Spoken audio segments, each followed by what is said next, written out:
ਅਗਲੇ ਮਸਲੇ ਵੱਲ ਵਧੀਏ ਸ਼ਰਮਾ ਜੀ, ਗੱਲ ਕਰੀਏ ਬਾਦਲ ਦਲ ਦੀ। ਇਹਨਾਂ ਦੀ ਸ਼ਿਕਾਇਤ ਲੈ ਕੇ ਕਹਿੰਦੇ ਇੱਕ ਧਿਰ ਤਾਂ ਗਈ ਹੈ ਐਸਜੀਪੀਸੀ ਕੋਲੇ ਤੇ ਦੂਜੀ ਗਈ ਹੈ ਚੋਣ ਕਮਿਸ਼ਨ ਦੇ ਕੋਲੇ।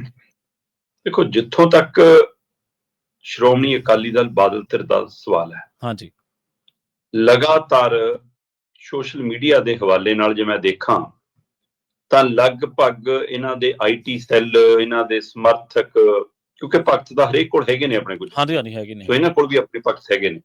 ਸੋ ਉਹ ਇਹੀ ਗੱਲ ਕਰਦੇ ਨੇ ਜੀ, ਅਕਾਲੀ ਦਲ 3 ਚ ਨਹੀਂ, 13 ਚ ਨਹੀਂ, ਅਸੀਂ ਸਰਕਾਰ ਚ ਨਹੀਂ, ਅਸੀਂ ਵਿਰੋਧੀ ਧਿਰ ਚ ਨਹੀਂ, ਤਾਂ ਵੀ ਜੀ ਸਾਨੂੰ ਰੋਜ਼ ਬੈਠ ਕੇ ਭੰਡਦੇ ਨੇ, ਰੋਜ਼ ਬੈਠ ਕੇ ਸਾਡੀ ਚਰਚਾ ਕਰਦੇ ਨੇ। ਤੇ ਜੇ ਤੁਸੀਂ 3-13 ਚ ਨਹੀਂ ਤਾਂ ਫਿਰ ਤੁਹਾਡੇ ਹੀ ਲੀਡਰ ਕੱਲ ਪ੍ਰੈਸ ਕਾਨਫਰੰਸ ਕਰਕੇ ਇਹ ਕਿਉਂ ਕਹਿ ਰਹੇ ਸੀ ਕਿ ਸਾਰੀਆਂ ਪਾਰਟੀਆਂ ਸਾਡੇ ਮਗਰ ਪਈਆਂ ਜੀ? ਸਵਾਲ ਤਾਂ ਇਹੀ ਹੈ ਨਾ। ਅਸਲ ਦੇ ਵਿੱਚ ਅਕਾਲੀ ਦਲ ਬਾਦਲ ਧਿਰ ਸਮਝਣਾ ਹੀ ਨਹੀਂ ਚਾਹੁੰਦਾ ਕਿ ਜੇ ਤੁਹਾਡੀ ਚਰਚਾ ਹੋ ਰਹੀ ਹੈ ਉਹ ਇਸ ਲਈ ਨਹੀਂ ਹੋ ਰਹੀ ਕਿ ਤੁਸੀਂ ਬੜੇ ਹੋ ਜਾਂ ਛੋਟੇ ਹੋ। ਹਾਂਜੀ ਬਿਲਕੁਲ, ਸਿਰਫ ਇਸ ਲਈ ਹੋ ਰਹੀ ਹੈ ਕਿ ਤੁਸੀਂ ਖੇਤਰੀ ਪਾਰਟੀ ਹੋ ਤੇ ਤੁਹਾਡਾ ਪੰਜਾਬ ਦੇ ਮਸਲਿਆਂ ਲਈ ਲੜਨਾ ਪਹਿਲਾ ਹੱਕ ਬਣਦਾ, ਲਾਜ਼ਮੀ ਤੌਰ ਤੇ। ਬਿਲਕੁਲ, ਇਸ ਲਈ ਤੁਹਾਨੂੰ ਰੋਜ਼ ਰੋਣ ਬੈਠਦੇ ਆ ਮੀਡੀਆ ਵਾਲੇ ਕਿ ਭਾਈ ਤੁਸੀਂ ਉਹ ਲੜਾਈ ਲੜਨੀ ਸੀ ਜਿਹਦੇ ਲਈ ਅਕਾਲੀ ਦਲ ਜਨਮਿਆ ਸੀ, ਜਿਸ ਸਿਧਾਂਤ ਚੋਂ ਅਕਾਲੀ ਦਲ ਬਣਿਆ ਸੀ। ਪਰ ਦੂਸਰੇ ਦਲਾਂ ਨੇ ਵੀ ਬਸ਼ਰਮ ਲਾਈ ਹੋਈ ਹੈ। ਇੱਕ ਪਾਸੇ ਕੱਲ ਬੀਬੀ ਕਿਰਨਜੋਤ ਕੌਰ ਸਿਧਾਂਤਕ ਤੌਰ ਤੇ ਐਸਜੀਪੀਸੀ ਦੇ ਮੈਂਬਰ ਹੋਣ ਦੇ ਨਾਤੇ ਉਹਨਾਂ ਨੂੰ ਹੱਕ ਬਣਦਾ ਕਿ ਵੀ ਉਹ ਆਪਣੀ ਜਿਹੜੀ ਧਿਰ ਦੇ ਵਿੱਚ ਵਿਚਰਦੇ ਨੇ ਉਸ ਧਿਰ ਦੇ ਵਿੱਚ ਸ਼ਿਕਾਇਤ ਲੈ ਕੇ ਜਾਣ। ਉਹਨਾਂ ਨੂੰ ਇਹ ਹੱਕ ਹੈ ਕਿ ਉਹ ਉਸ ਤਰ੍ਹਾਂ ਦੀ ਪ੍ਰਕਿਰਿਆ 'ਚ ਹਿੱਸਾ ਲੈਣ ਜੀ। ਸੋ ਇਸ ਹਵਾਲੇ ਨਾਲ ਉਹਨਾਂ ਨੇ ਸ਼ਿਕਾਇਤ ਕੀਤੀ ਕਿ ਵੀ ਮੈਂ ਐਸਜੀਪੀਸੀ ਦੇ ਪ੍ਰਧਾਨ ਐਡਵੋਕੇਟ ਹਰਜਿੰਦਰ ਸਿੰਘ ਧਾਮੀ ਨੂੰ ਚਿੱਠੀ ਲਿਖਦੀ ਹਾਂ। ਚਿੱਠੀ ਲਿਖੀ ਕਿ ਜੀ ਘੱਟੋ ਘੱਟ ਜਿਹੜੇ ਸ਼੍ਰੀ ਅਕਾਲ ਤਖਤ ਸਾਹਿਬ ਦੀ ਨਹੀਂ ਮੰਨਦੇ, ਠੀਕ ਹੈ, ਜਿਨ੍ਹਾਂ ਨੇ 2 ਦਸੰਬਰ ਦੇ ਫੈਸਲੇ ਨਹੀਂ ਪ੍ਰਵਾਨ ਕੀਤੇ, ਤੁਸੀਂ ਉਹਨਾਂ ਨੂੰ ਤੇਜਾ ਸਿੰਘ ਸਮੁੰਦਰੀ ਹਲ ਵਰਤਣ ਲਈ ਕਿਵੇਂ ਦੇ ਸਕਦੇ ਹੋ ਜੀ? ਜਦੋਂ ਅਕਾਲ ਤਖਤ ਸਾਹਿਬ ਤੋਂ ਮੁੱਖ ਮੋੜਿਆ ਹੋਇਆ, ਉਹਨਾਂ ਨੇ ਕਹਿੰਦੇ ਫਿਰ ਉਹ ਧਾਰਮਿਕ ਤੌਰ ਦੇ ਉੱਤੇ ਇਹ ਸੰਸਥਾਵਾਂ ਦੀ ਕਿਵੇਂ ਥਾਂ ਵਰਤ ਸਕਦੇ ਨੇ? ਉਹਨਾਂ ਨੇ ਚਿੱਠੀ ਇਸ ਹਵਾਲੇ ਨਾਲ ਲਿਖੀ। ਦੂਸਰੀ ਚਿੱਠੀ ਸੁਖਜਿੰਦਰ ਸਿੰਘ ਰੰਧਾਵਾ ਨੇ ਚੋਣ ਕਮਿਸ਼ਨ ਨੂੰ ਲਿਖੀ, ਠੀਕ ਹੈ ਜੀ, ਕਿ ਜੀ ਆਹ ਦੇਖੋ ਜੀ, ਇਹ ਲੋਕਤੰਤਰਕ ਪਾਰਟੀ ਥੋੜਾ, ਇਹ ਤਾਂ ਜੀ ਧਾਰਮਿਕ ਸਥਾਨਾਂ ਤੋਂ ਚੱਲਦੀ ਹੈ, ਇਹ ਤਾਂ ਧਾਰਮਿਕ ਹੁਕਮ ਲੈਂਦੀ ਹੈ ਜੀ, ਇਸ ਲਈ ਇਹਨਾਂ ਦੀ ਰਜਿਸਟ੍ਰੇਸ਼ਨ ਰੱਦ ਕੀਤੀ ਜਾਵੇ, ਇਹਨਾਂ ਦਾ ਚੋਣ ਨਿਸ਼ਾਨ ਰੱਦ ਕੀਤਾ ਜਾਵੇ। ਸੁਖਜਿੰਦਰ ਰੰਧਾਵਾ ਨੇ, ਠੀਕ ਹੈ। ਇਸ ਨੂੰ ਲੈ ਕੇ ਕੱਲ ਦਲਜੀਤ ਸਿੰਘ ਚੀਮਾ ਤੇ ਉਹਨਾਂ ਦੇ ਸਾਥੀਆਂ ਨੇ ਪ੍ਰੈਸ ਕਾਨਫਰੰਸ ਕੀਤੀ। ਉਹਨਾਂ ਦਾ ਕਹਿਣਾ ਸੀਗਾ ਕਿ ਵੀ ਸਾਡੇ ਮਗਰ RSS, BJP, Aam Aadmi party, Congress ਤੇ ਸਾਡੇ ਚੋਂ ਰਾਜ ਭਾਗ ਮਾਣ ਕੇ ਗਏ ਸਾਡੇ ਹੀ ਸਾਥੀ ਤੇ ਆ ਇੱਕ 5 ਮੈਂਬਰੀ ਕਮੇਟੀ ਤੁਰੀ ਫਿਰਦੀ ਹੈ, ਸਾਰੇ ਮਿਲ ਕੇ ਸਾਡੇ ਤੇ ਹਮਲਾ ਕਰ ਰਹੇ ਨੇ। ਇਹਨਾਂ ਦੀ ਮਿਲੀ ਗਰੀ ਸਾਜ਼ਿਸ਼ ਹੈ ਕਿ ਸੁਖਵੀਰ ਬਾਦਲ ਦੀ ਪਾਰਟੀ ਕਿਤੇ ਮੁੜ ਕੇ ਅੱਗੇ ਨਾ ਵੱਧ ਜਾਵੇ, ਅਸੀਂ ਆਪਣਾ ਪ੍ਰਧਾਨ ਨਾ ਚੁਣ ਲਈ, ਸਾਨੂੰ ਪ੍ਰਧਾਨ ਚੁਣਨ ਤੋਂ ਰੋਕਣ ਲਈ ਸਾਰੀਆਂ ਸਾਜ਼ਿਸ਼ਾਂ ਹੋ ਰਹੀਆਂ। ਸੋ ਇਸ ਸਥਿਤੀ ਦੇ ਵਿੱਚ ਬਿਲਕੁਲ ਮੈਂ ਕਹਿੰਦਾ ਤੁਹਾਨੂੰ 7 ਮੈਂਬਰੀ ਕਮੇਟੀ ਦੇ ਹਵਾਲੇ ਨਾਲ, 5 ਮੈਂਬਰੀ ਕਮੇਟੀ ਦੇ ਹਵਾਲੇ ਨਾਲ, ਤੁਹਾਡੇ ਆਪਣੇ ਚੋਂ ਗਏ ਸੁਧਾਰ ਲਹਿਰ ਵਾਲੇ ਲੀਡਰਾਂ ਦੇ ਹਵਾਲੇ ਨਾਲ, ਐਸਜੀਪੀਸੀ 'ਚ ਗਈ ਸ਼ਿਕਾਇਤ ਦੇ ਹਵਾਲੇ ਨਾਲ ਤੁਹਾਨੂੰ ਨਾਰਾਜ਼ਗੀਆਂ ਹੋਣੀਆਂ ਚਾਹੀਦੀਆਂ।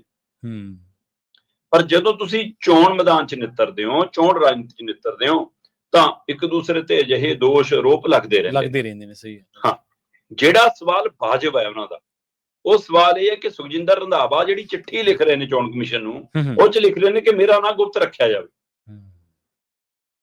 ਤੇ ਇਹ ਦਲਜੀਤ ਸਿੰਘ ਚੀਮਾ ਦਾ ਕਹਿਣਾ, ਉਹ ਚਿੱਠੀ ਦਿਖਾ ਰਹੇ ਸੀ ਮੀਡੀਆ 'ਚ ਕਿ ਜੀ ਆਹ ਲਿਖਿਆ, ਉਹ 'ਚ ਆਹ ਗੱਲ ਪਾਈ ਹੈ ਉਹਨਾਂ ਨੇ।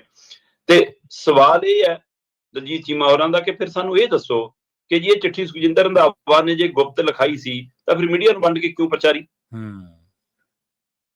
ਫਿਰ ਤੁਸੀਂ ਚਾਹੁੰਦੇ ਕੀ ਸੀ? ਦੂਸਰੇ ਪਾਸੇ ਕੀ ਇਹ ਰਾਹੁਲ ਗਾਂਧੀ, ਸੋਨੀਆ ਗਾਂਧੀ, ਖੜਗੇ ਦੀ ਨੀਤੀ ਤਹਿਤ ਲਿਖੀ ਗਈ ਹੈ?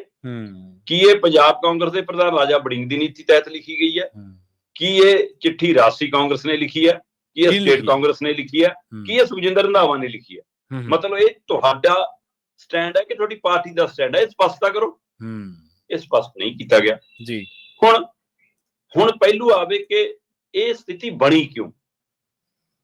ਜਦੋਂ 2 ਦਸੰਬਰ ਦੇ ਫੈਸਲੇ ਹੋਏ, ਹਾਂਜੀ, ਜਦੋਂ ਇਹ ਆਇਆ ਕਿ 7 ਮੈਂਬਰੀ ਕਮੇਟੀ ਅਨੁਸਾਰ ਭਰਤੀ ਪ੍ਰਕਿਰਿਆ ਚੱਲੂਗੀ, ਤਦ ਦਲਜੀਤ ਸਿੰਘ ਚੀਮਾ, ਬਲਵਿੰਦਰ ਸਿੰਘ ਭੁੰਦੜ, ਇਹਨਾਂ ਦੇ ਹੋਰ ਲੀਡਰ ਕਿੰਨੀ ਵਾਰ ਗਏ, ਜਥੇਦਾਰ ਕਹਿੰਦੇ ਰਘਵੀਰ ਸਿੰਘ ਤੱਕ ਕਿੰਨੀ ਵਾਰ ਆਏ ਮੀਡੀਆ 'ਚ ਕਿ ਜੀ ਜੇ ਅਸੀਂ ਇਹ ਫੈਸਲੇ ਮੰਨ ਲਏ ਅਕਾਲ ਤਖਤ ਸਾਹਿਬ ਦੇ ਤਾਂ ਸਾਡੇ ਤੇ ਠੱਪਾ ਲੱਗ ਜੂਗਾ ਜੀ, ਅਸੀਂ ਧਾਰਮਿਕ ਤੌਰ ਤੇ ਅੱਗੇ ਵੱਧ ਰਹੇ ਜੀ, ਸਾਡੀ ਤਾਂ ਰਜਿਸਟ੍ਰੇਸ਼ਨ ਰੱਦ ਹੋ ਜੂ, ਸਾਡਾ ਤਾਂ ਚੋਣ ਨਿਸ਼ਾਨ ਚਲਾ ਜਾਊ, ਸਾਡਾ ਤਾਂ ਦਫ਼ਤਰ ਚੱਲ ਜੂ।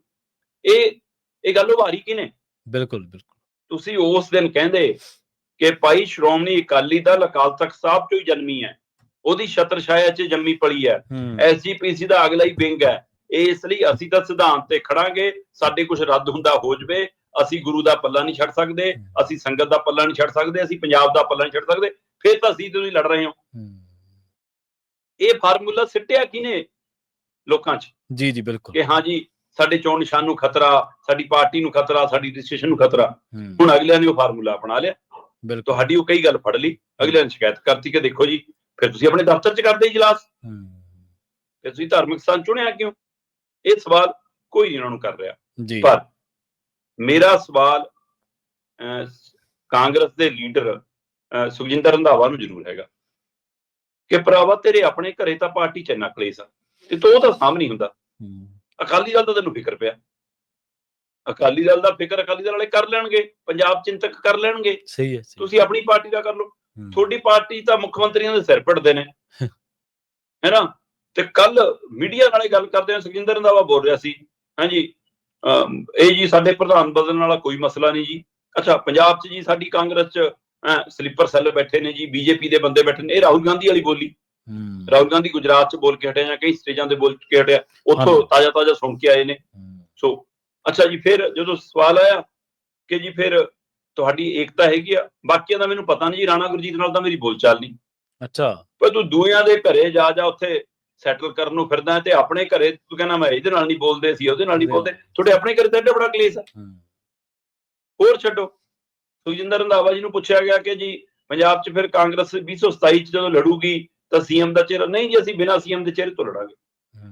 ਕਿ ਇਹ ਸੁਖਜਿੰਦਰ ਰੰਧਾਵਾ ਦਾ ਛੱਡੋ, ਇਹ ਤਾਂ ਪ੍ਰਤਾਪ ਬਾਜਵਾ, ਅਮਰਿੰਦਰ ਸਿੰਘ ਰਾਜਾ ਫੜੇਂਗੇ ਜਾਂ ਪੰਜਾਬ ਦਾ ਕੋਈ ਕਾਂਗਰਸ ਲੀਡਰ ਨਹੀਂ ਤੈਅ ਕਰੂਗਾ ਕਿ ਚਿਹਰੇ ਨਾਲ ਲੜਨਾ ਜਾਂ ਨਹੀਂ ਲੜਨਾ। ਇਹ ਤਾਂ ਦਿੱਲੀ ਤੈਅ ਕਰੂਗੀ ਤੁਹਾਡੀ, ਤੁਸੀਂ ਤਾਂ ਦਿੱਲੀ ਤੋਂ ਚੱਲਦੇ ਹੋ। ਸਹੀ ਹੈ, ਬਿਲਕੁਲ। ਸੋ ਅੱਜ ਫਿਰ ਜਾਂ ਸਵੇਰ ਨੂੰ ਫਿਰ ਬਘੇਲ ਆ ਰਿਹਾ ਤੁਹਾਡੀ ਮੀਟਿੰਗਾਂ ਲੈਣ। ਸੋ ਇਹ ਸਾਰੀ ਜਿਹੜੀ ਪ੍ਰਕਿਰਿਆ ਕਿ ਆਪਣੇ ਘਰੇ ਅੱਗ ਲੱਗੀ ਹੋਵੇ ਉਹ ਬੁਝਾਉਣ ਦੀ ਬਜਾਏ ਤੁਸੀਂ ਬਾਹਰ ਦਿਖਾਉਣ ਨੂੰ ਕਿ ਮੈਂ ਤਾਂ ਬਹੁਤ ਪੰਜਾਬ ਚਿੰਤਕ ਹਾਂ ਜੀ, ਮੈਂ ਵੀ ਸਿੱਖ ਚਿਹਰਾ ਜੀ, ਮੈਂ ਵੀ ਸਿੱਖ ਲੀਡਰ ਬਣਨਾ ਜੀ, ਕੈਪਟਨ ਵਾਂਗ ਮੈਨੂੰ ਵੀ ਪ੍ਰਵਾਨ ਕਰ ਲਿਓ ਜੀ, ਬਾਲਟੀ ਲੈ ਕੇ ਦੂਏ ਦੇ ਘਰੇ ਅੱਗ ਤੇ ਪਾਣੀ ਪਾਉਣ ਜਾ ਰਹੇ ਹੋ। ਭਾਈ ਪਹਿਲਾਂ ਆਪਣੇ ਘਰ ਦੀ ਅੱਗ ਸੰਭਾਲੋ, ਹੈ ਨਾ। ਕਾਂਗਰਸ ਜਿਵੇਂ ਜੁੰਡੋ ਜੁੰਡੀ ਹੋ ਰਹੀ ਆ ਉਹਨੂੰ ਸੰਭਾਲੋ, ਦੂਆਂ ਦਾ ਮਸਲਾ ਬਾਅਦ ਚੋਂ ਹੱਲ ਕਰੋ।